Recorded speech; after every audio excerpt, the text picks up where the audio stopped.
Ang bait ni Lord, no? Minsan, walang-wala na tayo, pero lagi siyang nagpro-provide.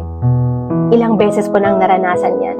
Yung simpleng God will provide na yan, ang nagbibigay ng kapayapaan sa puso ko.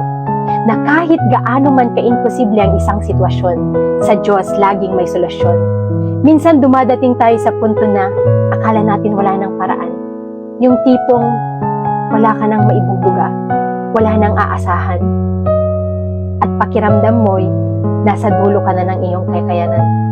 Ang bigat sa isip at puso. Tila napakabigat kung wala nang sagot sa ating mga dasal. Pero sa mga pagkakataon na yan, diyan mo makikita ang pagkilos ng Diyos. Yung hindi mo inaasahan pero biglang dumating. Yung tulong na hindi mo hiniling pero kusang magpapakita. Laging may paraan si Lord, laging may sagot sa oras na akala mo walang-wala ka. Sa oras na walang-wala ka, tandaan mo, ang mga kamay ng Diyos ay hindi kailanman maikli para hindi ka abutin. Trust in God's provision.